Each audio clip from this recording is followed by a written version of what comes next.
IPL 2026 first మ్యాచ్లోనే పూనకాలు వచ్చే performance. Chinnaswamy stadium సాక్షిగా sun Risers బ్యాటర్లు పరుగుల సునామీ సృష్టిస్తే చేజింగ్లో ఆర్సీబీ కింగ్స్ తల వంచకుండా పోరాడి గెలిచారు. 202 పరుగుల కొండంత లక్ష్యం. అసలు ఈ మ్యాచ్ ఎలా మలుపులు తిరిగింది?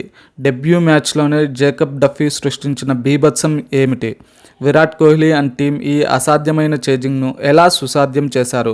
పూర్తి అనాలిసిస్తో మీ ముందుకు వచ్చేసింది తెలుగోళ్ళ క్రిక్ కబడ్డీ. స్కిప్ చేయకుండా చివరి వరకు చూడండి, అసలైన మజా ఇక్కడే ఉంది.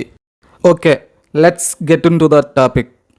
ఎప్పుడెప్పుడా అని మనం ఎదురు చూస్తున్న ఐపీఎల్ 2026 ఆరంభం అద్దిరిపోయింది. ముందుగా ఆర్సీబీ విజయోత్సవ ర్యాలీలో పోయిన సంవత్సరం చనిపోయిన 11 మందికి నివాళులు అర్పించారు.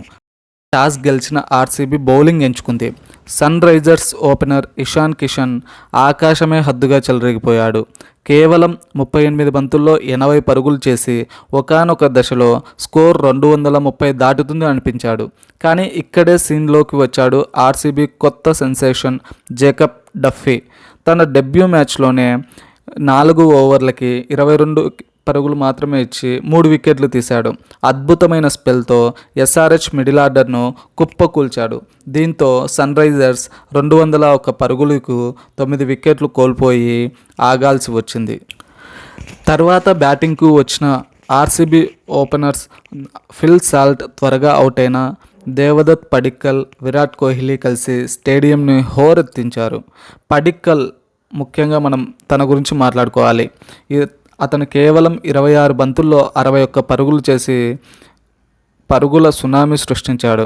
ఆ తర్వాత విరాట్ కోహ్లీ 38 బంతుల్లో 69 రన్స్ చేసి అజేయంగా నిలిచాడు.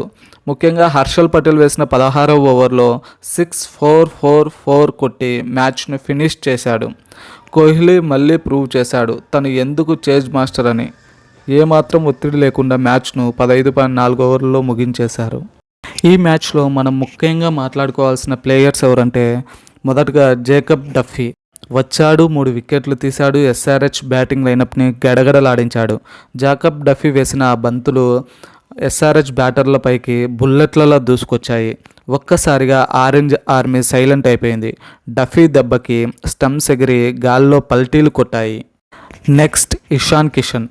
వికెట్లు పడుతున్నా, స్కోర్ బోర్డు కదులుతున్నా తను మాత్రం అసలు తగ్గలేదు. ఇషాన్ కిషన్ ఈరోజు క్రీజ్లో ఉండింటే బౌలర్ల గుండెల్లో రైళ్లు పరిగెత్తాల్సిందే. అది 4ఆ 6ఆ అన్నట్టుగా కాదు, అది బాదుడు, ఊచకోత అంతే. అండ్ అలాగే చివర్లో అనికేత్ వర్మ కూడా వచ్చి స్కోర్ను 200 పైకి దాటించాడు. Next RCB batter Devdutt Padikkal. తను ఆరంభం నుంచే దూకుడుగా ఎస్ఆర్హెచ్ బౌలర్లపై తన ప్రతాపం చూపించాడు. 6-4లతో చెలరేగి ఆడాడు. ఆ తర్వాత మనం మాట్లాడుకోవాల్సిన ముఖ్యమైన player Virat Kohli, chasing master. రాజు వెనకడుగు వేస్తే అది ఓటమి కాదు, రాజ్యాన్ని గెలవడానికి వేసే ఎత్తుగడ. King Kohli is back. ఆ కవర్ డ్రైవ్స్ చూస్తుంటే కంటికి ఒక పండగలా ఉంది. హర్షల్ పటేల్ వేసిన ఓవర్లో వరుసగా ఆ 4లు కొడుతుంటే స్టేడియం ఒక్కటే నినాదం, కోహ్లీ కోహ్లీ. ఇది కదా మనకు కావాల్సిన విరాట్ విశ్వరూపం. ఈ మ్యాచ్లో టర్నింగ్ పాయింట్స్ ఏంటంటే, మొదటిది జాకబ్ డఫీ వేసిన స్పెల్, పవర్ ప్లేలోనే ఎస్ఆర్హెచ్ టాప్ ఆర్డర్ను ఖాళీ చేయడం. నెక్స్ట్ టర్నింగ్ పాయింట్ క్లాసన్ వదిలేసిన కోహ్లీ క్యాచ్, అది మ్యాచ్ ఫలితాన్ని మార్చేసింది.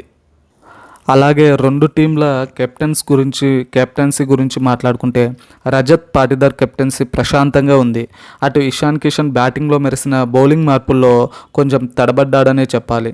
ఫైనల్లీ ఆర్సీబీ 6 వికెట్ల తేడాతో ఘన విజయం సాధించి పాయింట్ల పట్టికలో టాప్లోకి వెళ్ళింది.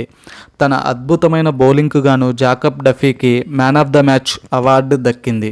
ఫస్ట్ మ్యాచ్లోనే ఆర్సీబీ ఇలాంటి పర్ఫార్మెన్స్ ఇచ్చిందంటే ఈసారి కప్పు మీద కన్ను గట్టిగానే పడిందన్నమాట.